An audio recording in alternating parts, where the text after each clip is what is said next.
ನೀವೇನು ಹೇಳಿದ್ರಲ್ಲ, done and dusted, ಇದೇ ಮಾತು ನಾನು ಕೇಳಿದ್ದೇನೆ 2004ರ ಚುನಾವಣೆ. ಈ ಎರಡು ಉದಾಹರಣೆ ಕೊಡ್ತೇನೆ. ನಾನು ಸ್ವಲ್ಪ ಪಾರ್ಟಿ ಕಾಂಗ್ರೆಸ್ಸು ಆದರೂ ಒಂದು ಹೆಜ್ಜೆ ಪಕ್ಕಕ್ಕಿಟ್ಟು ಹೇಳ್ತೇನೆ. 1977ನೇ ಇಸ್ವಿಯಲ್ಲಿ ದೇಶದಲ್ಲಿ ಲೋಕಸಭಾ ಚುನಾವಣೆ ಆಯಿತು.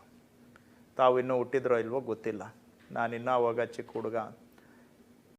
India is Indira, Indira is India ಅಂತ ಇತ್ತು. ಶ್ರೀಮತಿ ಇಂದಿರಾ ಗಾಂಧಿಯವರು 77ನೇ ಇಸ್ವಿಯಲ್ಲಿ ಚುನಾವಣೆಗೆ ಹೋದಾಗ ಬಹುಶಃ ಅವರು ಕನಸಲ್ಲೂ ಕಂಡಿರಲಿಲ್ಲ ನಾನು ಸೋಲ್ತೇನೆ ಚುನಾವಣೆಯಲ್ಲಿ ಅಂತ.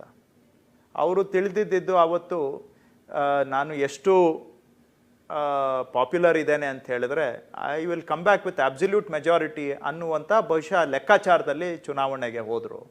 ಕಾಂಗ್ರೆಸ್ ಸೋತಿದ್ದಷ್ಟೇ ಅಲ್ಲ, ಶ್ರೀಮತಿ ಇಂದಿರಾ ಗಾಂಧಿಯವರು ಸ್ವಂತ ಚುನಾವಣೆಯನ್ನು ಸೋತಿದ್ದನ್ನು ನಾವು ಕಂಡಿದ್ದೇವೆ. ಹೌದಾ?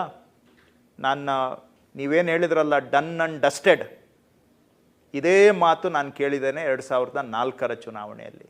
ಎಷ್ಟು ಮಟ್ಟಿಗೆ ಅಂದರೆ 2004 ಡಿಸೆಂಬರಿಗೆ ಅಸೆಂಬ್ಲಿ ಎಲೆಕ್ಷನ್ ಆಗಬೇಕಾಗಿತ್ತು. ಸೆಂಟ್ರಲ್ಲಿ ಬಿ ಜೆ ಪಿ ಬಂದುಬಿಡುತ್ತೆ. ಬಿ ಜೆ ಪಿ ಬಂದ ಮೇಲೆ ರಾಜ್ಯದಲ್ಲಿ ನಾವು ಎಲೆಕ್ಷನ್ ಮಾಡಿದರೆ ರಾಜ್ಯದಲ್ಲೂ ಬಿ ಜೆ ಪಿ ಬಂದ್ಬಿಡುತ್ತೆ ಅಂತ ಹೆದರಿ ಎಸ್.ಎಂ. ಕೃಷ್ಣ ಅವರು 6 ತಿಂಗಳು ಮೊದಲೇ ಎಲೆಕ್ಷನ್ ಮಾಡಿದರು. ಜ್ಞಾಪಕ ಇದೆಯೋ ಇಲ್ವೋ ತಮಗೆ? ಎಸ್.ಎಂ. ಕೃಷ್ಣ ಅವರ ಲೆಕ್ಕಾಚಾರ ಏನಿತ್ತು, ರಾಜ್ಯದಲ್ಲಿ ವಾಪಸ್ ಕಾಂಗ್ರೆಸ್ ಬರುತ್ತೆ, ಆದರೆ ದೆಹಲಿಯಲ್ಲಿ ವಾಪಸ್ ಬಿ ಜೆ ಪಿ ಬರುತ್ತೆ, ಇಂಡಿಯಾ ಶೈನಿಂಗ್ ಅಂಥೇಳಿ ದೇಶದಲ್ಲಿ it was done and dusted. ನಾನು ಆವಾಗ ಹೊಸದಾಗಿ ರಾಜಕೀಯಕ್ಕೆ ಬಂದಿದ್ದೆ, ಶಾಸಕನಾಗಿದ್ದೆ. ನಾನು ನಂಬಿದ್ದೆ ಸೆಂಟ್ರಲ್ಲಿ ಬಿ ಜೆ ಪಿನೇ ಬರುತ್ತೆ ಅಂತ ನಾನು ನಂಬಿದ್ದೆ.